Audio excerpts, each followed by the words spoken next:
किसानों के कंधे का इस्तेमाल कर सरकार पर प्रहार करने की कोशिश कर रहा विपक्ष। उत्तर प्रदेश के उप मुख्यमंत्री केशव प्रसाद मौर्य आज मंगलवार को वाराणसी पहुंचे। वहां पहुंचकर उन्होंने सर्किट हाउस में कार्यकर्ताओं के साथ बैठक ली।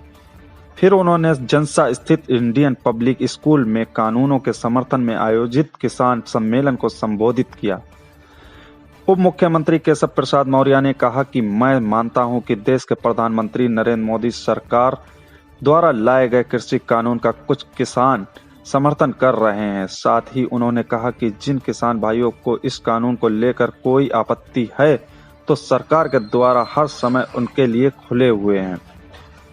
किसान बताएं कि इस कृषि कानून में किस पर क्या आपत्ति है। उन्होंने विपक्षी पार्टियों पर आरोप लगाते हुए कहा कि विरोधी दल किसानों के कंधे का इस्तेमाल करके सरकार पर प्रहार करने का रास्ता खोज रहे हैं।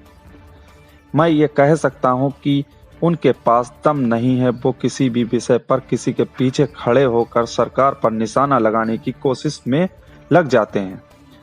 वो किसानों के दुश्मन हैं, वो किसानों की हितैषी नहीं है। उन्होंने विपक्ष पर आरोप लगाया कि उन्होंने भी यही बातें अपने घोषणा पत्र में कही थीं और अब वो ही इस कानून से पीछे हट रहे हैं।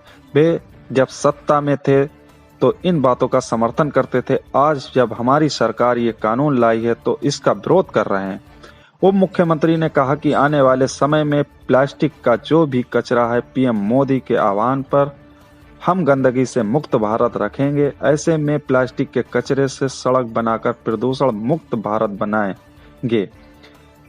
हम पशु पक्षियों की और पर्यावरण रक्षा करेंगे। भदोही से धनंजय राय की रिपोर्ट। आप बताइए, जो छोटे किसान होंगे, मेरे भाइयों बहनों बताइए, मैं जानता हूं इस बात को।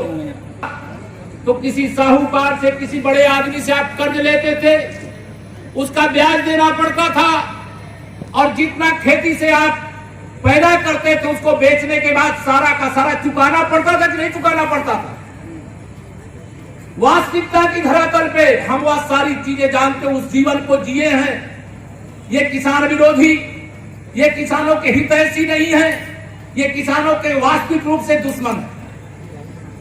और यह जो कानून बनाया गया है, किन किन क्षेत्रों में, मैं अकेले यहाँ पे 234 करोड़ 45 लाख रुपया केवल वाराणसी जनपद के किसानों के खाते में प्रधानमंत्री किसान सम्मान निधि का पैसा भेजा।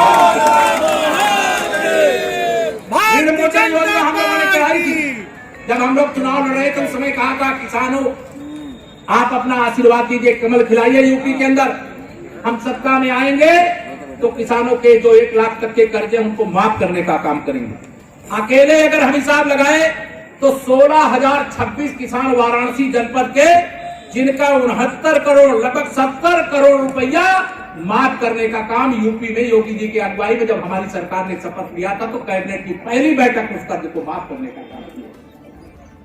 ऐसे अनेक विषय हैं, बीजों पे अनुदान का मामला हो, चाहे स्वास्थ्य में, खेती में क्या पैदा करना, क्या नहीं पैदा करना, क्या हर चीज पैदा करने से फायदा हो सकता है, ये सारे डेटा के साथ आपकी मिट्टी का परीक्षण किया गया, खेत के परीक्षण किए गए। जैसे आदमी को खून की जांच कर लो, क्या रोग है और क्या रोग नहीं है पता चल जाता है, वैसे मृदा परीक्षण के आधार पर किस खेत में क्या पैदा हो सकता है, क्या नहीं पैदा हो सकता है, इसका परीक्षण भी यहाँ 2,39,465 किसानों के खेतों का परीक्षण किया गया है। इसकी रिपोर्ट मेरे पास है। प्रधानमंत्री फसल बीमा योजना के अंतर्गत पहले नहीं मिलता था, लेकिन प्रधानमंत्री श्री नरेंद्र मोदी जी के आने के बाद अगर आपकी 33% फसल भी बर्बाद हो गई तो भी आपको मुआवजा देने का काम किया जाता है। प्रधानमंत्री फसल बीमा योजना के अंतर्गत अगर अपनी फसल को आपने बीमित कराया है, आपदा आई तो बीमा कंपनी आपको मुआवजा अदा करने का काम करती है और पूरे देश के अंदर ये कार्यक्रम चल रहा है। आप अपने सामान को उचित कीमत पर बेच सके, इसकी व्यवस्था की जा रही है। कोल्ड चेन स्थापित हो सके। आपकी सब्जी खेत में पता चला यहाँ आलू सस्ता हो जाता है, कई बार लोग खेत से बाजार नहीं ले जाते, कोल्ड स्टोरेज तक नहीं ले जाते क्योंकि वो उसकी कोई कीमत बैठे बेच सकते हैं। लेकिन ये कांग्रेसी हो, सपाई हो, बसपाई हो या जो भाजपा विरोधी राजनीतिक दल हैं या सब हो, इनको एक राष्ट्रीय रोग लगा हुआ है। अब वो क्या रोग है वो आपको मैं बता रहा हूं। वो राष्ट्रीय रोग है कमीशन खोरी, दलाली। भैया कहते थे, जब आपको याद होगा, बहुत सारे हमारे वरिष्ठ लोग बैठे हैं, जब इस देश के प्रधानमंत्री, कांग्रेस के प्रधानमंत्री श्री राजीव गांधी थे, उस समय कहते थे कि हम दिल्ली से 1 रुपया भेजते हैं तो 15 पैसा पहुंचता है। 15 पैसा। जो गरीब हो, चाहे मजदूर हो, चाहे किसान हो, जो लाभार्थी है, 100 रुपया भेजेंगे तो 15 रुपये। और माननीय नरेंद्र मोदी जी ने प्रधानमंत्री किसान सम्मान निधि के नाम पर देश के किसानों को 1 लाख करोड़ रुपया भेज चुके हैं। अगर ये होते तो किसानों को 15,000 करोड़ रुपए, इन दलालों को 85,000 करोड़ रुपए इनकी जेब में होते। लेकिन मोदी जी ने ये बंद कर दिया। ये वाराणसी के सांसद ने दुकान बंद कर दी इन दलालों की, तो इनको कैसे बर्दाश्त होगा। मैं आप सबका आह्वान करना चाहता हूं, और मैं जानता हूं देश इस बात को जानता, देश का छोटा सा छोटा गरीब और मजदूर इस बात को जानता है। एक बिस्वा वाला किसान भी जानता है, 1 एकड़ वाला भी जानता है, 1 हेक्टेयर वाला भी जानता है। वह किसान जानता है कि मोदी जी ही सच्चे किसानों के और गरीबों के और देश के हितैषी हैं। अगर इनको इनके किसानों के हित की चिंता होती है। कि राहुल गांधी जी का भाषण सुन रहा था, उन्होंने कहा 6,000 रुपया किसानों को कम दिया गया। आपने में से भी बहुत लोगों ने सुना होगा। मैंने कहा तुम्हारे पुरखों ने तो 600 रुपया भी नहीं दिया। मेरे प्रधानमंत्री जी 2014 में आए और 2020 चल रहा है।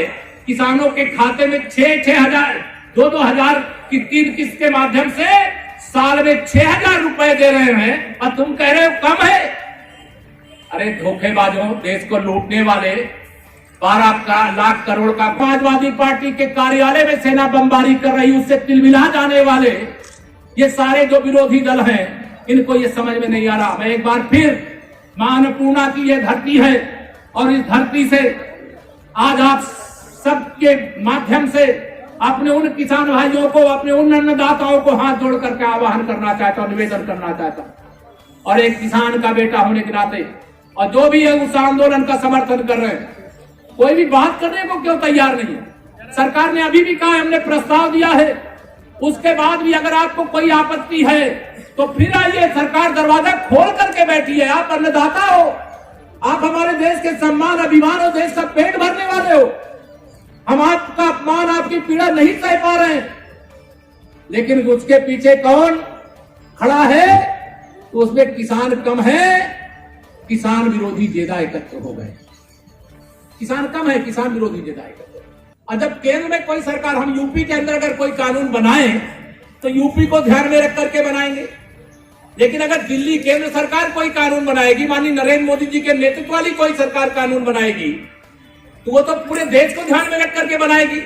कोई 2 राज्य 1 राज्य को लेकर के कानून नहीं बनाएगी।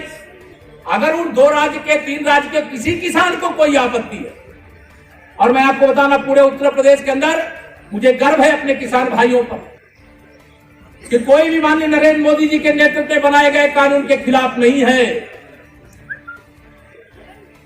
और ऐसे ही देश के अधिकांश राज्यों में है। और जो अभी तक बहुत हल्ला कर रहे थे, उनकी हल्ला बोल अब बंद हो गया है। जो कहते थे हम बाजार बंद करेंगे, हम